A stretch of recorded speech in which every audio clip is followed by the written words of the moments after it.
She had no idea her janitor husband was the trillionaire owner of the mall she managed. But she divorced him to marry the district manager anyway, and what he did when he bought the store an hour later shocked her and made her beg for mercy. Rachel Morrison had spent 3 years dismissing Daniel Hayes as nothing more than the night shift janitor who scrubbed floors in the very mall she ran with an iron fist. But beneath his worn coveralls and calloused hands lay a secret so massive it would shatter her world in ways she never imagined. The divorce papers were still warm in her briefcase when she walked into her manager's office that fateful Tuesday morning, her engagement ring from district manager Blake Patterson gleaming on her finger, but she had no clue that the man she'd just destroyed was already making a single phone call that would transform her triumph into her worst nightmare. Daniel had stayed silent through every humiliation, every dismissive glance, every moment she'd paraded Blake in front of him, but the second she signed those papers, he activated a plan that had been waiting in the shadows, a plan that would reveal his true identity as the billionaire mastermind who actually owned every square foot of polished marble beneath her designer heels. What drove a man worth more than most countries to mop floors in his own empire while his wife climbed the corporate ladder without knowing she was climbing his ladder? Why would a trillionaire watch the woman he loved fall into the arms of a man who was nothing more than a middle management opportunist with a cheap suit and cheaper morals? And when Rachel discovered that the store Daniel bought an hour after their divorce wasn't just any store, but the flagship luxury boutique that represented everything she'd worked for, the crown jewel she'd promised Blake they'd control together, would she understand too late that mercy wasn't in the vocabulary of a man who'd given her every chance to see him for who he truly was? The story. The fluorescent lights of Grandview Mall hummed their eternal song at 11:47 p.m., but Rachel Morrison wasn't listening to their electric symphony as she clicked across the polished Italian marble in her Louboutins, her mind already 3 steps ahead of her body. She'd been the mall's general manager for 18 months, but every single day she walked these halls like she owned them, her tablet clutched against her chest like a shield made of sales figures and occupancy rates that kept climbing under her watch. The numbers were her religion, the profit margins her prayers, but tonight she had something more important than quarterly reports filling her thoughts.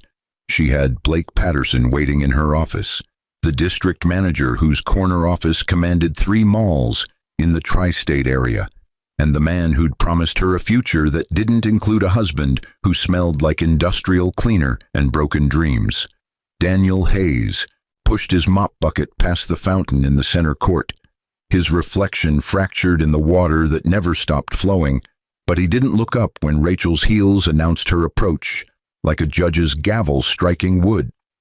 He'd perfected the art of invisibility over 3 years, becoming the ghost in coveralls that people saw but never noticed, the janitor who existed in the peripheral vision of success stories that didn't include him.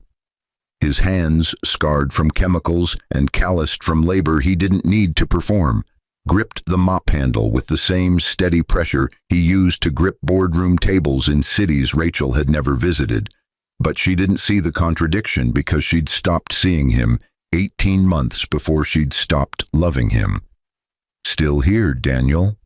Rachel's voice carried that particular frequency of contempt that wives reserve for husbands who've disappointed them in ways they can't quite articulate but can definitely weaponize.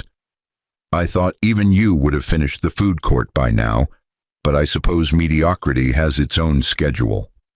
Daniel didn't respond, but his jaw tightened in a way that would have warned someone who was paying attention, except Rachel had stopped paying attention somewhere between their 2nd anniversary and the moment Blake Patterson had complimented her on a merchandising strategy that Daniel had actually suggested over breakfast. The silence stretched like taffy between them, sweet and sticky and ultimately empty, but Rachel was already moving past him toward the executive elevator that would carry her up to decisions that would change everything. Blake Patterson had the kind of face that looked good in LinkedIn profile pictures and better in the dim lighting of hotel bars where ambition met opportunity and made arrangements that had nothing to do with love, but everything to do with leverage. He stood when Rachel entered. His suit probably cost what Daniel made in 3 months of mopping, but neither of them knew that Daniel's watch, the scratched Timex he wore over a wrist that had shaken hands with presidents and tech moguls, was just for show, a prop in a performance that was about to reach its final act. "Did he see you?" Blake asked, but his smirk said he didn't care either way, that Daniel was less than furniture, less than the potted plants that Daniel's night crew watered with precision and care. "Daniel," Rachel laughed, but the sound had edges sharp enough to cut. He barely looked up, but that's the thing about people who've accepted their station. They stop fighting gravity. What Rachel didn't know, what she couldn't possibly know, because knowledge requires attention and attention requires respect, was that Daniel had looked up. He'd seen everything. The file folder in Blake's hand with the Henderson Luxury Boutique logo embossed in gold, the same boutique that Rachel had been obsessing over for 6 months. The anchor store that defined Grandview Mall's prestige and drove foot traffic that made every other store profitable. Blake had connections with Henderson's corporate office, or so he claimed, but Daniel knew better because Daniel's offshore holding company owned Henderson's corporate office, had owned it for 7 years, purchased it the same week he'd met Rachel at a charity gala where he'd been dressed in a tuxedo instead of coveralls, playing the role of venture capitalist instead of the custodial ghost he'd become. "I'm filing tomorrow," Rachel said, but her voice carried triumph instead of sorrow, victory instead of grief. "My lawyer says it'll be clean, no assets to divide since he has nothing, but I want it done before we make our move on the Henderson deal." Blake's eyes glittered with the particular greed of men who mistake access for power, but he pulled Rachel close in a gesture that would have broken Daniel's heart if his heart wasn't already reconstructing itself into something harder, something that understood justice better than it understood mercy. "Once you're free, we'll approach Henderson's together," Blake promised. But his promises were built on foundations he didn't own, couldn't own, would never own. "Your management record plus my corporate connections. They'll have to give us the master lease, and then we're not just running this mall, baby. We're running the whole damn region." Daniel had heard enough, but he'd been hearing enough for months, years maybe, ever since Rachel had started staying late at the office, not to work, but to dream with a man who sold her fantasies she thought Daniel could never provide. He pushed his bucket toward the service elevator, but his mind was already 3 moves ahead, already calling his attorney, the one Rachel didn't know about, the one whose firm occupied 4 floors of a Manhattan skyscraper and whose retainer cost more than this mall generated in a month. The divorce papers arrived on a Thursday, but Thursdays had always been cruel to Daniel ever since the Thursday his father died and left him an empire built on commercial real estate and tech investments that most people couldn't comprehend. His mother had made him promise something on another Thursday, 3 years and 2 months ago, right before the cancer took her voice but not her clarity. Find someone who loves you for you, not for what you can give them, but test them first. Make sure they see your soul before they see your portfolio. So Daniel had tested Rachel, had stripped away every marker of wealth and worn the uniform of invisibility, had taken the night janitor position at his own mall under a subsidiary company name that couldn't be traced back to Hayes Global Holdings.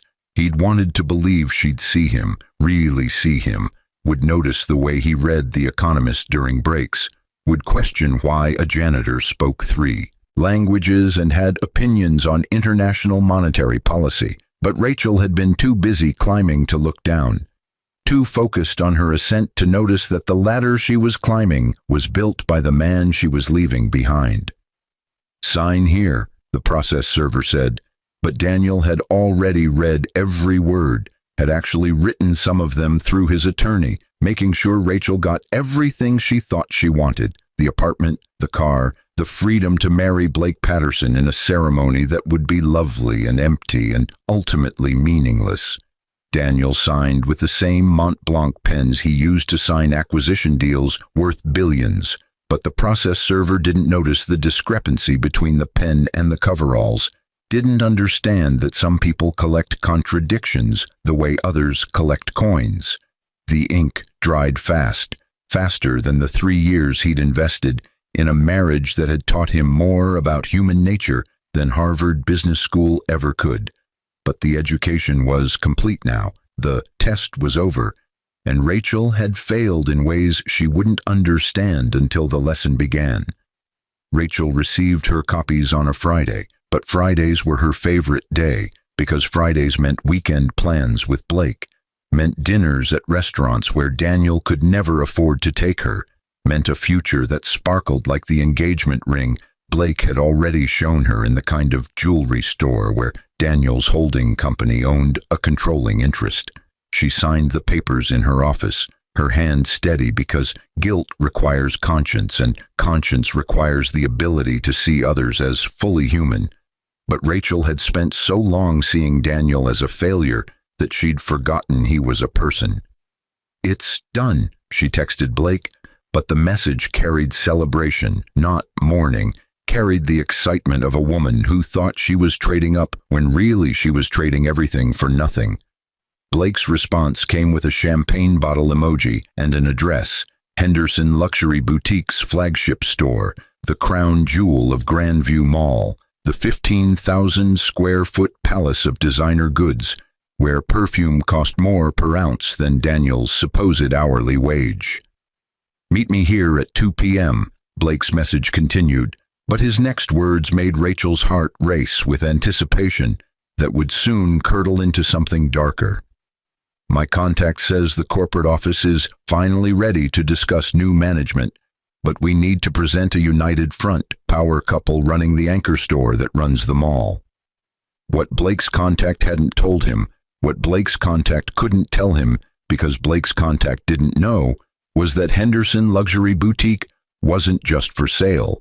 It was already sold, purchased that morning at 9:47 a.m. in a transaction that took exactly 11 minutes and involved wire transfers from accounts in 3 countries. The new owner had paid $23 million over market value just to ensure the sale closed fast, closed before Rachel could arrive for her 2 p.m. meeting, closed before Blake could pitch his vision of management synergy that would never materialize because the store now answered to someone who understood both retail and revenge. Daniel had made the call at 9:36 a.m., exactly 1 hour after Rachel's signature had dried on the divorce papers, but time had always been something he understood better than most people. His private attorney, James Wu, had handled the transaction with the same efficiency he brought to every Hayes Global Holdings acquisition, but this one was personal in ways that made James uncomfortable, made him ask questions that Daniel answered with silence and a wire transfer authorization that made questions obsolete. "The store is yours," James confirmed, but his voice carried concern that Daniel didn't want to hear. "But Daniel, this is your ex-wife's mall, your own mall, and you're buying stores inside it? Why not just reveal yourself, take back control, fire her, and be done with it?" Daniel's response had been quiet, but quiet the way earthquakes are quiet right before they tear the world apart. Because mercy isn't the same as justice, but justice requires understanding, requires the full weight of consequence, and Rachel hasn't felt consequences yet. She's only felt success she thinks she earned.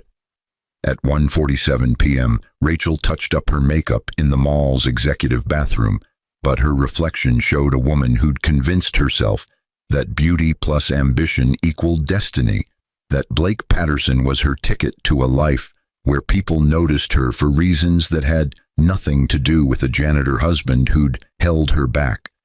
She practiced her smile, the one that said, professional but approachable, the one that had served her well in negotiations with vendors who didn't know she was preparing to become more than a mall manager, preparing to become a power player in retail management that spanned regions and commanded respect that Daniel could never give her. Blake met her outside Henderson Luxury Boutique at exactly 2 p.m., but his confidence had the hollow quality of men who've been promised things by other men who don't have the authority to deliver. He straightened his tie, a nervous gesture that Rachel mistook for excitement. But nerves and excitement wear the same face until consequences arrive to clarify the difference. "Remember," Blake said, gripping Rachel's elbow in a possessive way that Daniel would never have tolerated, but Rachel found reassuring, "We're partners in this, your operational excellence plus my corporate relationships, but let me do most of the talking when it comes to the financial arrangements." They walked into Henderson Luxury Boutique like conquerors entering territory they had already claimed in their minds.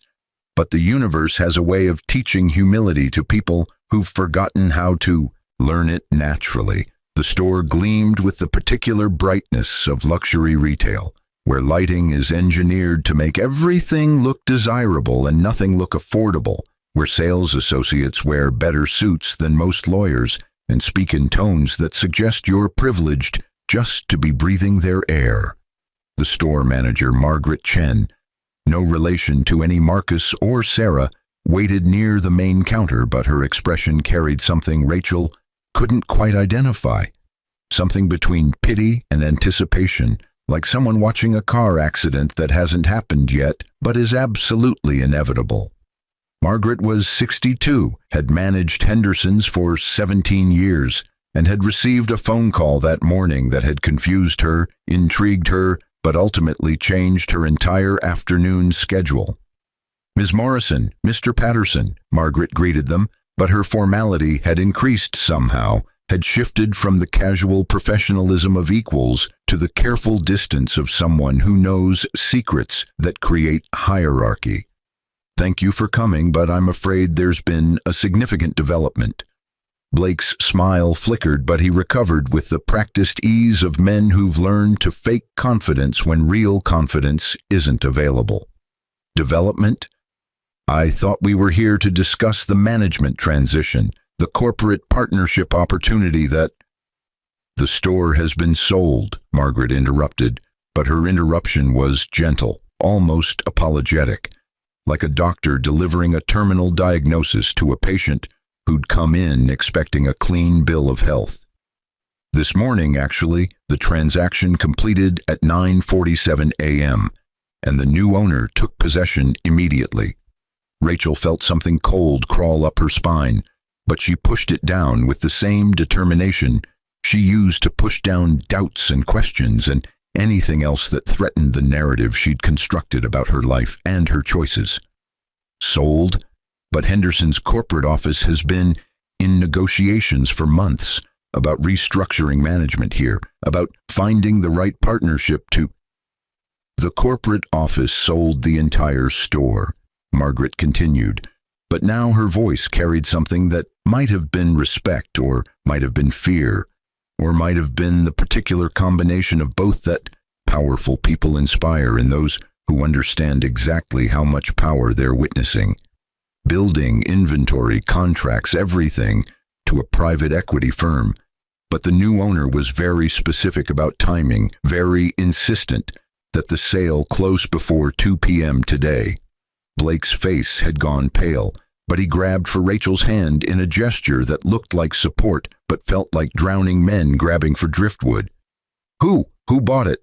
We have relationships with most of the major retail investment firms, so perhaps we can—" The door to the store's back office opened, but the person who emerged wasn't Margaret's assistant or Henderson's regional manager, or any of the people Blake had been expecting to negotiate with.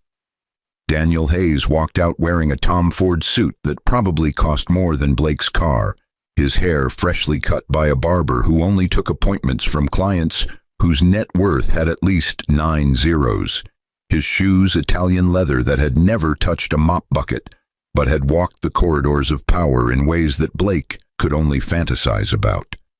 Rachel's world tilted, but the tilt was just the beginning. just the first crack in a foundation that had never been as solid as she'd believed. She opened her mouth, but no sound came out, because sound requires breath, and breath requires understanding, and understanding was currently impossible, because nothing made sense, nothing connected, nothing explained why her janitor ex-husband was standing in Henderson Luxury Boutique, looking like he'd stepped out of Forbes magazine. "Hello, Rachel," Daniel said, but his voice had changed, had lost the soft quality of a man trying not to take up too much space and gained the steel of someone who'd spent 3 years wearing a disguise that he was finally removing. "Blake, thank you both for coming, but I suppose I should introduce myself properly. I'm Daniel Hayes, CEO of Hayes Global Holdings, and as of this morning, the owner of this store." The words hit Rachel like physical blows, but each one carried information that her brain couldn't process, couldn't organize into any framework that made the world make sense again. Janitor, trillionaire, owner, mall. The concept spun in her head like clothes in a dryer, tumbling and mixing but never quite coming clean. Blake found his voice first, but what came out was denial dressed up as accusation. "This is some kind of joke. You're a janitor. I've seen you mopping floors. I've seen you empty trash cans, and you can't just what?" Daniel's smile was cold, colder than anything Rachel had ever seen on his face during their marriage. Cold like mathematics, like compound interest, like consequences finally coming due. "Can't just own the mall where I mop floors. Can't just purchase stores inside my own property. Can't just spend 3 years working in the business I built while my wife climbed a ladder that I constructed." Rachel's legs felt weak, but she locked her knees because falling would mean admitting something she wasn't ready to admit, would mean acknowledging that everything she thought she knew was wrong, that every assumption she'd built her life on was fantasy. You can't, the mall isn't Grandview Mall," Daniel continued, but now he pulled out his phone, a phone that Rachel suddenly recognized wasn't the cheap Android he'd carried during their marriage, but the latest iPhone Pro Max, and he pulled up documents that showed corporate structures and holding companies and subsidiary chains that all led back to one name, Hayes Global Holdings. Purchased 7 years ago through a Luxembourg-based subsidiary, managed through a real estate investment trust that I control, but physically present in every day because I learned early that you can't understand business unless you understand every level of it, from the executive suite to the service elevator. Margaret Chen had stepped back, but her eyes were wide with the realization that she'd been working for this man all along, that every interaction with corporate had ultimately been an interaction with the janitor she'd nodded to politely but never really seen. The other Henderson's employees had emerged from the stockroom, drawn by voices that carried the particular frequency of worlds collapsing, and they watched with the fascinated horror of people witnessing a social execution that was somehow both public and intimate. Blake tried one more time, but his attempt at recovery was like watching someone try to stop a tsunami with a coffee cup. Even if this is true, and I'm not saying I believe it, you can't just interfere with legitimate business relationships, with opportunities that Rachel and I have been developing for opportunities. Daniel's laugh was sharp, but sharp the way surgical instruments are sharp, precise, and designed to cut through exactly what needed to be cut.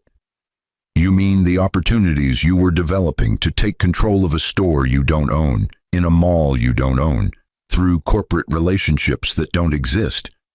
Because I own Henderson's corporate office too, purchased it 7 years ago when I was building my retail portfolio." The silence that followed was absolute, but absolute the way black holes are absolute, pulling in everything and letting nothing escape. Rachel felt tears starting, but they weren't tears of sadness yet. They were tears of shock, of systems overloading, of a mind trying to reconcile irreconcilable information. "Why?" The word escaped Rachel's lips, but it carried 3 years of questions, 3 years of confusion that was only now starting to resolve into something that looked like clarity, but felt like drowning. Why would you do this? Why would you pretend to be something you're not?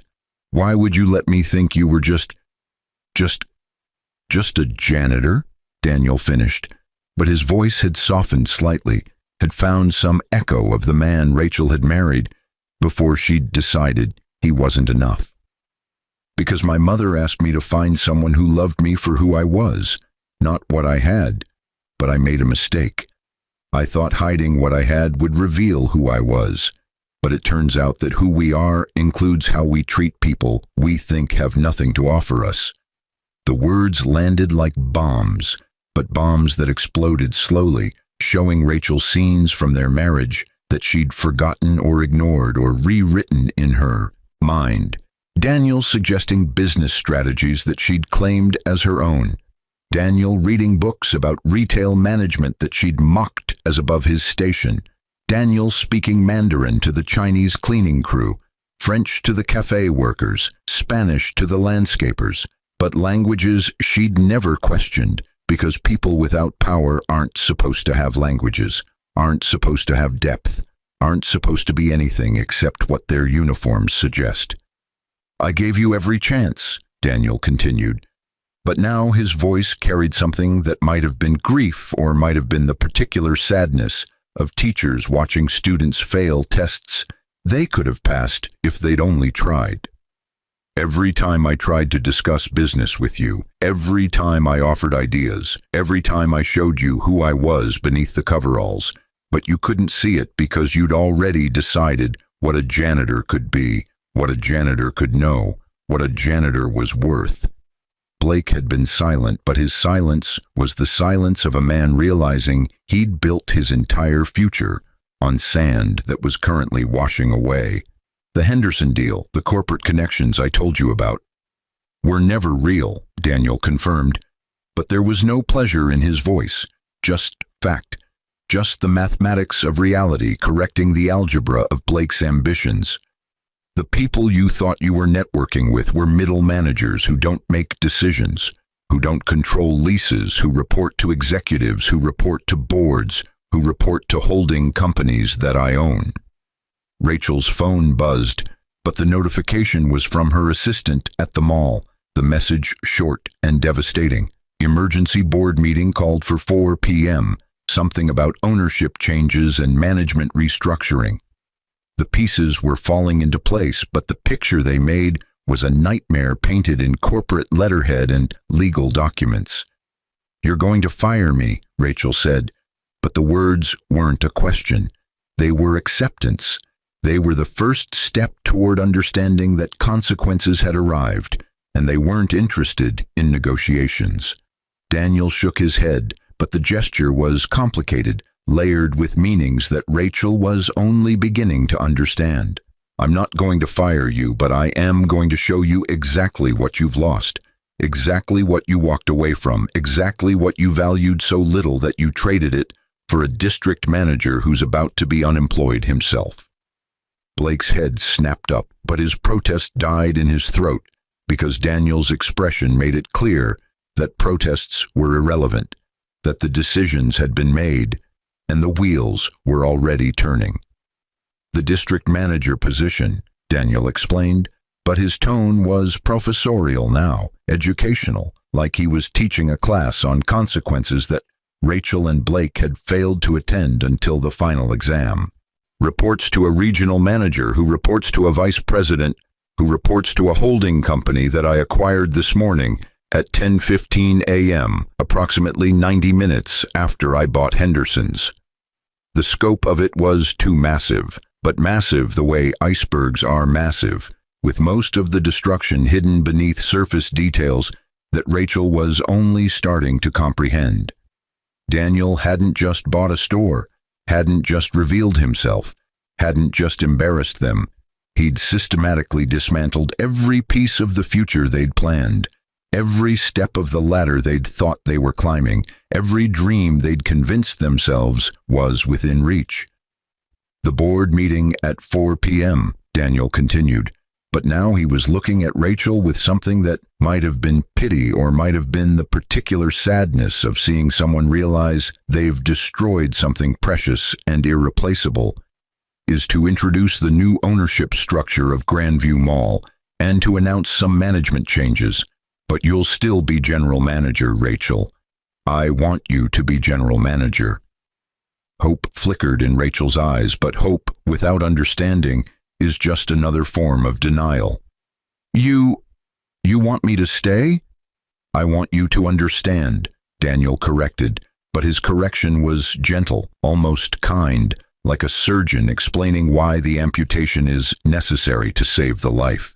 I want you to come to work every day in a mall that you now know I own, managing stores that you now know I control, implementing strategies that you now know I could have funded all along if you'd only asked, if you'd only seen me as a partner instead of a burden. The cruelty of it was exquisite, but exquisite the way a perfectly constructed argument is exquisite, airtight and irrefutable and devastating in its completeness. Rachel would keep her job, would keep her office, would keep her title, but every single day she'd walk past stores owned by her ex-husband, would implement policies approved by her ex-husband, would attend meetings chaired by her ex-husband, and she'd remember that she'd had the chance to build an empire with him and had chosen instead to settle for a fantasy with a man who'd never had any power at all.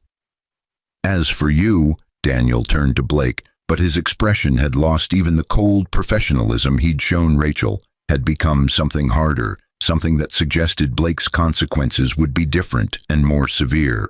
Your employment ends today, but not because I'm firing you, because the company you work for is being restructured, and district managers who spend their time plotting to take over stores they don't own through connections they don't have aren't really assets worth retaining. Blake opened his mouth, but what came out was desperation dressed up as defiance. You can't do this. I have contracts. I have rights. I have an attorney who's going to tell you that employment at will means exactly what it sounds like. Daniel interrupted, but his interruption was final, absolute, the period at the end of a sentence that Blake had written himself, through choices he'd thought were clever, but were actually just transparent. Margaret has your termination paperwork ready, but you should know that I've also contacted the other mall management companies in the region, the ones I don't own, and made them aware of your tendency to misrepresent corporate relationships, and I imagine they'll be very interested in reviewing their management teams for similar issues. The destruction was total, but total the way controlled demolitions are total, precise and planned, and impossible to stop once the charges are set. Blake's career wasn't just ending, it was being erased, wiped from the landscape of possibilities that he'd mapped out in conversations with Rachel, in plans they'd made over champagne and ambition and the particular arrogance of people who think their targets are too weak to fight back. I should beg, Rachel said suddenly, but the words surprised even her, came from some part of her brain that was processing faster than her pride could prevent. I should get on my knees right now and beg for mercy, beg you to forgive me, beg you to give me another chance. Daniel studied her, but his study was clinical, detached, like a scientist examining a specimen that had once been precious, but had become just another data point in a larger experiment. Would you mean it? He asked. But the question was genuine, curious, like he really wanted to know if Rachel had learned anything, or if she was just performing contrition, the way she'd performed affection during a marriage that had been real for him, but transactional for her.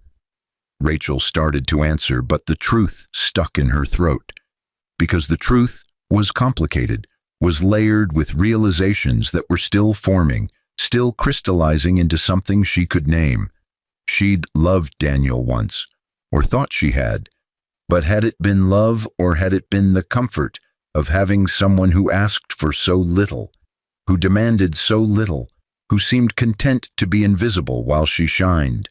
And if she begged now, would it be for Daniel or for the trillionaire he'd turned out to be, For the man she'd divorced or for the empire he commanded?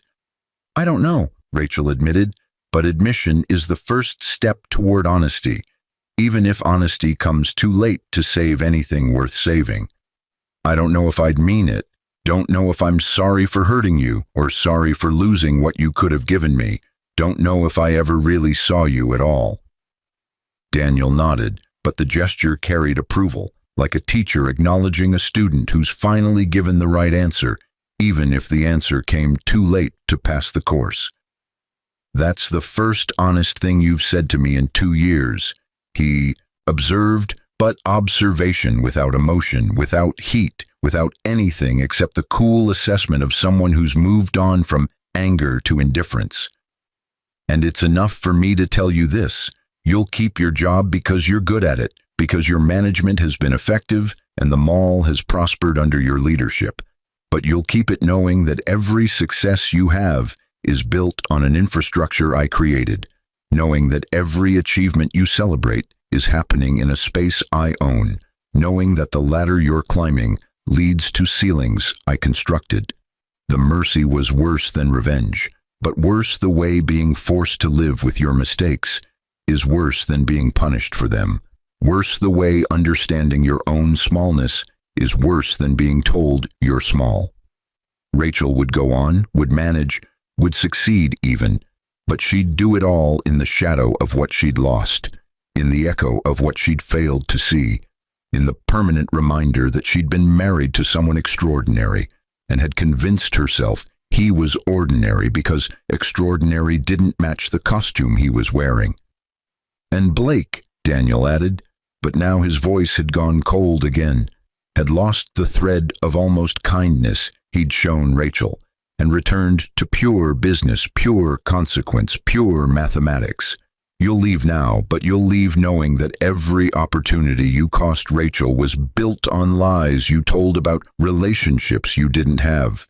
Every plan you made was constructed on foundations that didn't exist. Every promise you made to her was a promise you couldn't keep because you never had the power you claimed. Blake left without another word, but his departure was the departure of a man who'd been exposed not just as powerless but as a fraud, someone who'd built his entire value proposition on smoke and mirrors and contacts that turned out to be just middle managers without influence. The door closed behind him with the finality of books closing, of chapters ending, of futures canceled before they could begin. Margaret Chen cleared her throat, but her interruption was professional, necessary, the sound of someone reminding principals that there are still practicalities to attend to even after worlds have ended. Mr. Hayes, the Henderson corporate team is on video conference waiting to discuss the transition procedures, and the new inventory management systems you requested are ready for your review. Daniel nodded, but before he turned to follow Margaret to the back office, he looked at Rachel one more time, really looked at her in a way he hadn't during the last year of their marriage, looked at her with eyes that saw everything she was and everything she'd chosen not to be. I loved you, he said simply, but simplicity in this context carried weight, carried years, carried the particular grief of loving someone who couldn't love you back, because they couldn't see you clearly enough to love. I loved you enough to spend 3 years hoping you'd see past the janitor to the person, hoping you'd ask why a janitor spoke Mandarin or read The Economist, or had opinions on commercial real estate trends. But you never asked because you'd already decided what I was worth. Rachel felt tears streaming now, but these tears were different, were the tears of understanding rather than shock, were the tears of someone finally seeing clearly and hating what clarity revealed. I'm sorry, she whispered, but whispers in this moment were insufficient, were too small for the size of what she'd lost, too quiet for the magnitude of her mistake. I know, Daniel replied, but his response was acceptance not of apology but of reality, acknowledgement that sorry doesn't rebuild what's been demolished, doesn't resurrect what's been buried, doesn't change the fact that some choices are permanent and some consequences are forever. But sorry doesn't change the fact that you looked at a man mopping floors and decided that's all he'd ever be. Doesn't change the fact that you chose a district manager's promises over your husband's presence. Doesn't change the fact that you valued appearance over substance so completely that you missed the substance entirely.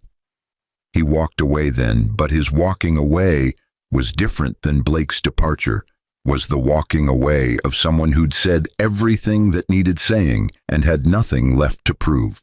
The door to the back office closed, and Rachel stood in the middle of Henderson Luxury Boutique, surrounded by things she couldn't afford, in a store she couldn't control, in a mall she didn't own, engaged to a man who'd just been fired, divorced from a man who just revealed himself to be everything she'd ever wanted but hadn't recognized when it was wearing coveralls instead of Tom Ford.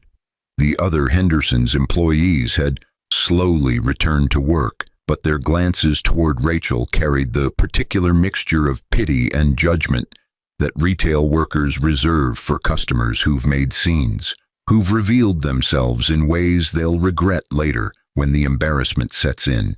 Rachel knew she should leave, should walk out with whatever dignity she could salvage, but her legs wouldn't move, wouldn't carry her away from the epicenter of her destruction.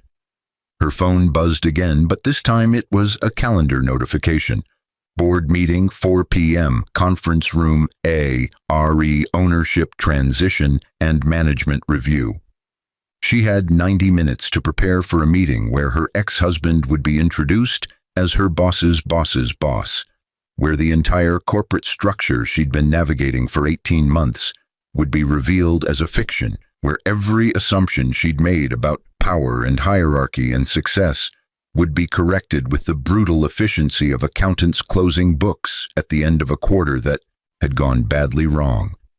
Rachel finally walked out of Henderson's, but her walk was mechanical, automatic, the movement of someone in shock who's going through motions, because motion is easier than standing still and thinking about what standing still means. The mall around her looked different now, but different the way things look different when you learn they belong to someone else, when spaces you thought were neutral territory turn out to be someone's property, someone's kingdom, someone's empire that you've been walking through without understanding that every step was permitted rather than free. The fountain in the center court still flowed, but its water caught light differently now, sparkled with the particular mockery of things that are beautiful but indifferent to human drama. Rachel saw Daniel's mop bucket near the service corridor, abandoned now because the man who'd pushed it didn't need to push it anymore, didn't need to hide anymore, didn't need to test anymore because the test was over and Rachel had failed so completely that even the grading seemed redundant. She made it to her office, but her office was smaller now, was less impressive now, was revealed as a middle manager's space rather than a seat of power. The photos on her desk showed Rachel at charity events, Rachel cutting ribbons at store openings, Rachel shaking hands with vendors and designers and corporate representatives who she now realized might have known all along, might have been part of Daniel's test, might have been watching her fail in real time and reporting back to the janitor who wasn't a janitor at all. At 3:47 p.m., Rachel's assistant knocked with the particular timidity of someone who'd heard rumors and didn't know how to navigate the social minefield that office gossip had become. "Ms. Morrison, the board members are gathering early, and there's someone here who says he's the new owner?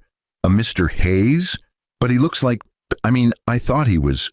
"He was," Rachel confirmed, but confirmation without explanation, because explanation would require energy she didn't have, words she couldn't organize, admissions she wasn't ready to make. "Is." The confusion on her assistant's face would have been funny in another context, would have been the kind of misunderstanding that makes for good stories at parties. But there was nothing funny about this context, nothing amusing about the revelation that was about to ripple through the entire mall staff, like an earthquake revealing fault lines no one knew existed. Rachel walked to the conference room, but each step felt like climbing gallows, like approaching judgment, like moving toward a future she could see but couldn't avoid. The board members were already there. 5 people she'd presented reports to, had impressed with metrics and strategies, had cultivated relationships with over 18 months of careful management. They looked at her differently now, but different the way people look at someone who's been involved in a scandal, with curiosity and distance and the particular caution of people who aren't sure if association is safe anymore. Daniel entered at exactly 4 p.m., but his entrance was different than any entrance Rachel had seen from him before, was the entrance of someone who owned the room in ways both literal and metaphorical. He'd changed clothes again, now wearing business casual that probably cost what Rachel made in a week, and he carried himself with the particular confidence of people who've built empires and don't need to prove anything to anyone anymore. "Good afternoon," Daniel began, but his greeting was professional, appropriate, the voice of someone chairing a board meeting rather than destroying an ex-wife's understanding of reality. "I'm Daniel Hayes, CEO of Hayes Global Holdings, and as of this morning, the primary stakeholder in Grandview Mall, through a series of acquisitions that I'll be outlining in today's presentation." The board members looked confused, but their confusion was starting to organize into understanding, into the recognition that the man they'd seen mopping floors in the background of their site visits was actually the man who'd been funding their paychecks, who'd been reviewing their reports, who'd been present all along but invisible in the way that people in service positions are invisible to those who don't value service. Daniel's presentation was thorough, but thorough the way autopsies are thorough, revealing every layer of structure and ownership and control that had existed beneath the surface of what everyone had assumed was a standard mall management arrangement. Hayes Global Holdings owned the property. A subsidiary owned Henderson's. Another subsidiary owned the company that employed Blake Patterson. Another subsidiary owned the cleaning service that employed the janitor version of Daniel. The connections were intricate, complex, but ultimately clear. Daniel Hayes controlled everything, had always controlled everything, had been running an experiment in human nature that had just concluded with results that no one was happy about.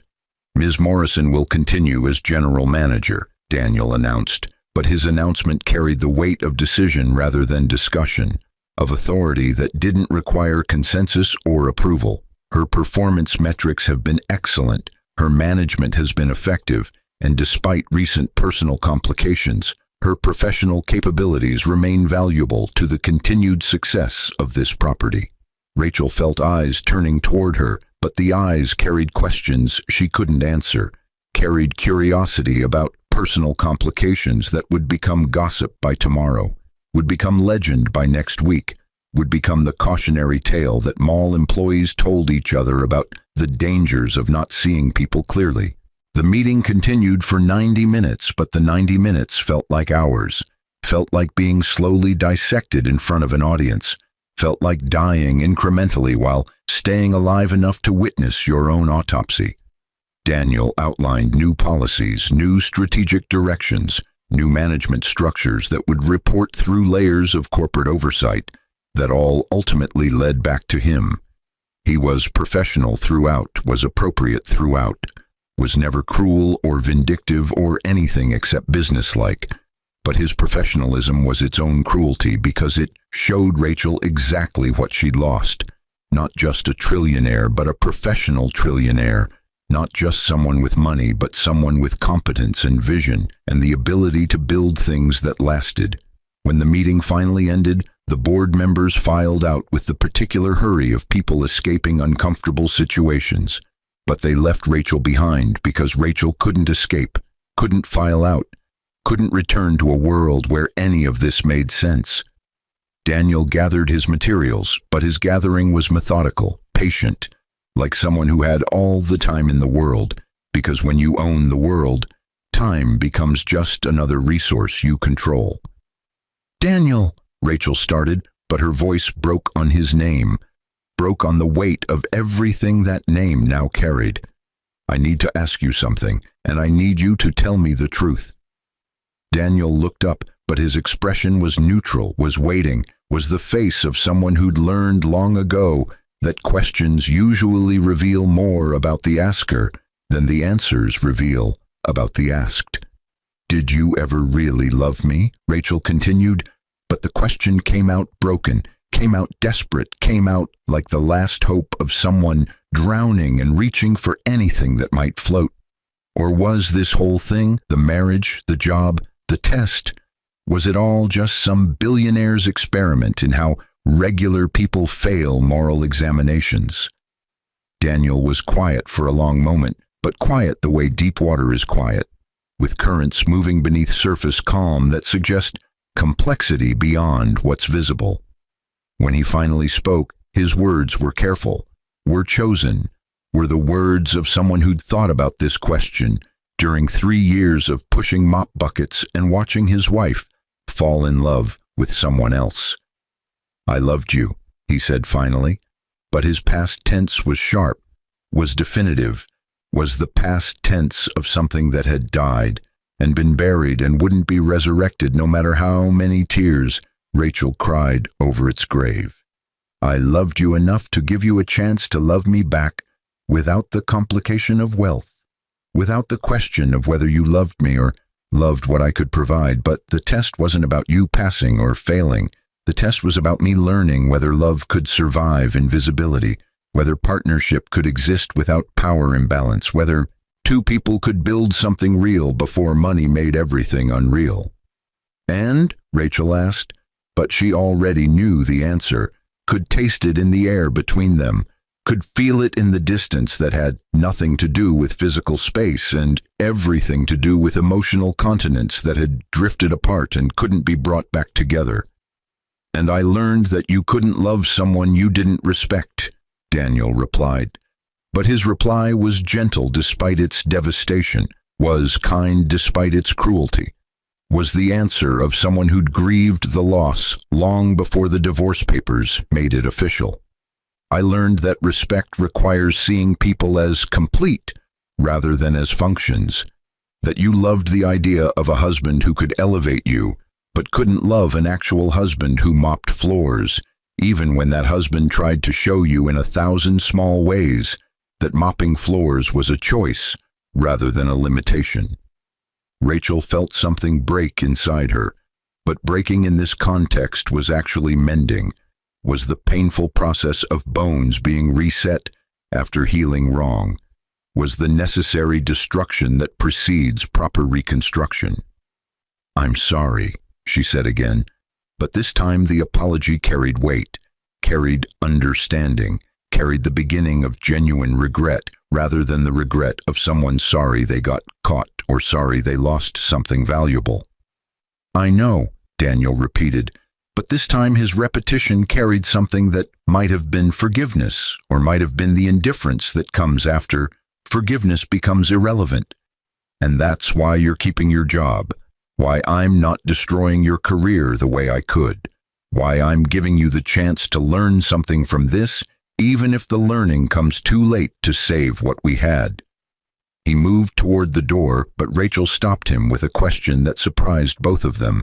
"What about Blake? Why destroy him when you're showing me mercy?" Daniel paused, but his pause was thoughtful, was the pause of someone considering how much truth to tell and deciding that this moment deserved complete honesty. "Because you made a mistake," he explained. But his explanation was the explanation of someone drawing careful distinctions, someone who understood that morality isn't binary but exists in shades that require nuance to navigate. You misunderstood value, misidentified worth, made bad choices based on false assumptions, but Blake didn't make mistakes. Blake built his entire career on exploitation, on manipulating people like you into trusting him, on pretending to have power and relationships he never possessed, on being a predator who targeted ambition and turned it into vulnerability he could exploit. The distinction was clear, but clarity in this moment was brutal, was the difference between someone who'd been foolish and someone who'd been deliberately cruel, between someone who'd failed a test they didn't know they were taking and someone who'd cheated on a test they knew existed. "Will I ever see you again?" Rachel asked. But the question was small. Was the question of someone who'd lost the right to ask but was asking anyway. Was the question of someone hoping for a future that would never arrive. "You'll see me every day," Daniel reminded her, but his reminder was factual, was the statement of someone pointing out obvious truth. In board meetings and property reviews and strategic planning sessions. But if you're asking whether you'll see me the way you saw me during our marriage, the answer is no. You'll see the CEO now, the owner, the person who was always there but you couldn't recognize because recognition requires attention and attention requires respect. He left then, really left, and Rachel was alone in the conference room that suddenly felt too large, too empty, too full of silence that used to be filled with a husband who'd loved her and a future that could have been extraordinary if she'd only had the wisdom to recognize extraordinary when it was wearing coveralls. Rachel sat there for hours, but the hours passed like minutes because time becomes strange when you're reconstructing your entire understanding of your life, when you're replaying 3 years of marriage through a new lens that shows you every moment you dismissed Daniel, every time you interrupted him, every instance where you treated his ideas as cute rather than valuable, every second where you looked at the janitor instead of seeing the man. She remembered the time Daniel had suggested a different traffic flow pattern for the food court, and she'd patted his hand and said, "That's sweet that you're thinking about these things, but mall management is more complex than you realize." The next week, she'd presented the same idea to the board and taken credit for the 23% increase in food court revenue that followed. She remembered the time Daniel had mentioned that Henderson's could benefit from better integration with the mall's loyalty program, and she'd laughed and said janitors didn't understand luxury retail. 6 months later, Blake had suggested the same integration, and she'd called him brilliant and agreed to dinner to discuss it further.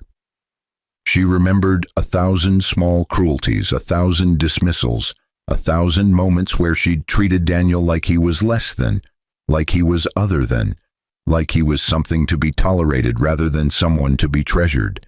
And each memory was a knife that cut differently now that she understood what she'd been cutting, what she'd been destroying, what she'd been losing without even knowing it was possible to lose something so valuable. The worst memory came last, came with the particular vividness of moments that define who we are and reveal what we value. 3 months before the divorce, Daniel had come home early from his night shift and found Rachel on the phone with Blake, laughing in a way she never laughed with Daniel anymore, her voice bright and engaged in ways that used to be reserved for the man she'd married. Daniel had stood in the doorway of their apartment, the apartment he owned through a real estate subsidiary but paid rent on to maintain his disguise, and Rachel had looked at him with irritation, had waved him away like he was interrupting something important. "It's just the janitor I married," she'd said to Blake, not bothering to cover the phone, not caring that Daniel could hear every word. He doesn't understand that some conversations are private, that some relationships exist on a different level than sweeping floors and taking out trash.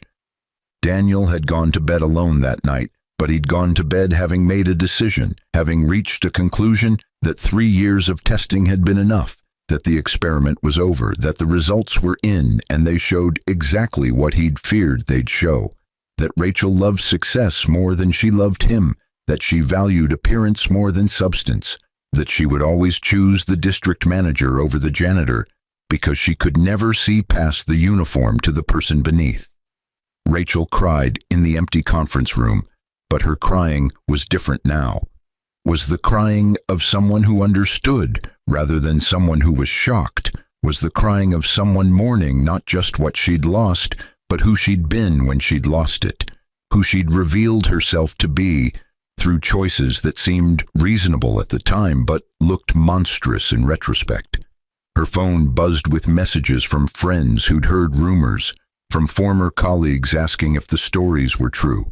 From her mother asking if she was okay, but Rachel couldn't answer any of them because answering would require explaining, and explaining would require admitting, and admitting would require facing the fact that she'd destroyed her own life through a series of choices that had seemed smart, but were actually just small, just petty, just the choices of someone who'd mistaken climbing for flying and had been so focused on the next rung that she never noticed the ladder was leading nowhere.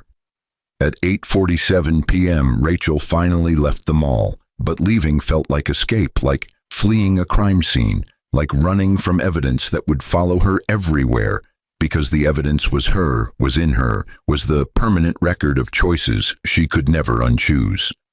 The parking lot was nearly empty, but Daniel's car, a Bentley Continental GT that probably cost more than Rachel would make in 5 years, was still there, still waiting, still present in the way Daniel had always been present, but Rachel had never noticed.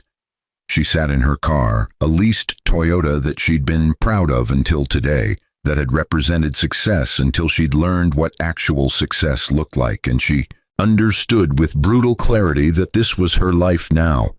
Managing a mall she didn't own for an ex-husband she'd divorced because she thought she could do better, working in a building where every decision ultimately required approval from the man she'd decided wasn't worth her time, living with the permanent reminder that she'd been offered everything and had chosen nothing because she couldn't recognize everything when it wasn't gift-wrapped in corner offices and corporate titles.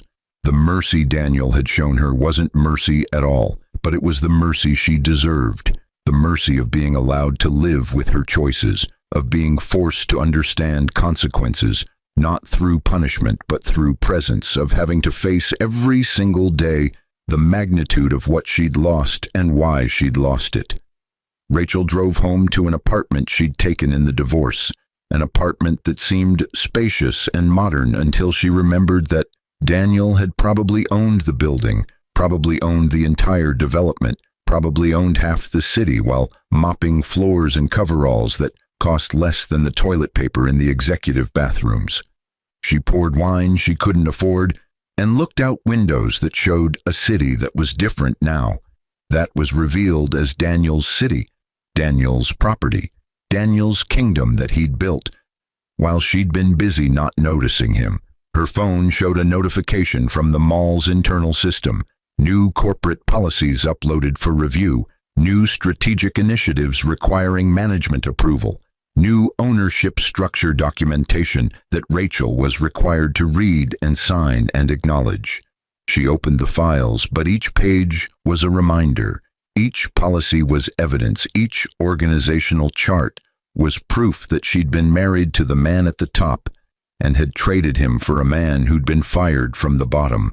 The worst document came last, came with the particular cruelty of thoroughness, a complete corporate history of Hayes Global Holdings, showing Daniel's acquisition timeline, his business development, his strategic vision that had transformed an inheritance into an empire. There were photos of Daniel in boardrooms, Daniel shaking hands with senators and tech CEOs and international business leaders, Daniel speaking at conferences and accepting awards and being everything Rachel had said she wanted, while she'd been sleeping next to him and seeing only a janitor who wasn't ambitious enough. And in the final pages, there was a personal note, brief and devastating. To Rachel, "You asked if I ever really loved you. This documentation shows what I built while loving you, what I created while hoping you'd see me, what I accomplished while wearing coveralls and mopping floors, and waiting for you to ask a single question about who I was beneath what I appeared to be. You never asked. That's your answer. DH."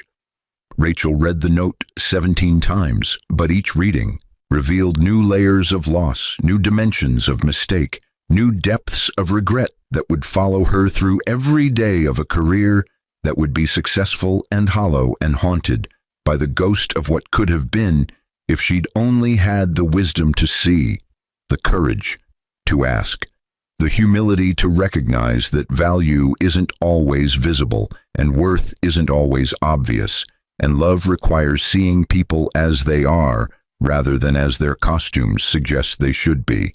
She went to bed alone, but alone was her future now, was her choice, was the consequence of decisions she'd made when she thought she was choosing up but was actually choosing down, when she thought she was being ambitious but was actually being blind, when she thought she was securing her future but was actually destroying it with the particular thoroughness of people who mistake activity for progress and climbing for growth. The last thought Rachel had before sleep finally came was simple but devastating. Daniel had loved her enough to give her every chance, had tested her to see if she could love him without wealth complicating the equation, had waited 3 years for her to ask a single question that would have revealed everything. But she'd never asked because she'd already decided she knew the answer, had already concluded that janitors were janitors and district managers were tickets to better futures, had already determined that appearance mattered more than substance and uniforms revealed truth rather than hiding it. And now she knew better, but knowledge that comes after chances are exhausted is just another name for regret, just another way of saying that wisdom arrived too late, that understanding developed after the test was over and the results were final, and the future was fixed in a shape that would never include the trillionaire janitor who'd loved her enough to hope she'd love him back, and had learned instead that some people can only see value when it's performing visibility, can only recognize worth when it's wearing the right costume, can only love what they can brag about rather than who they can build with. The mercy was that she'd keep her job. The punishment was that she'd keep her job. And the lesson, the permanent, irrevocable, too late to matter lesson, was that she'd had everything and had seen nothing, had held treasure and had called it trash, had been married to extraordinary and had divorced it to marry ordinary, and now she'd spend the rest of her career working in the shadow of what she'd lost, reminded every single day that the greatest wealth she'd ever possessed wasn't the trillionaire's empire she could have shared, but the trillionaire's love she'd destroyed, because she was too busy looking up to notice what was right in front of her, too focused on climbing to recognize she'd already arrived, too convinced of her own vision to see that she was blind in the ways that mattered most.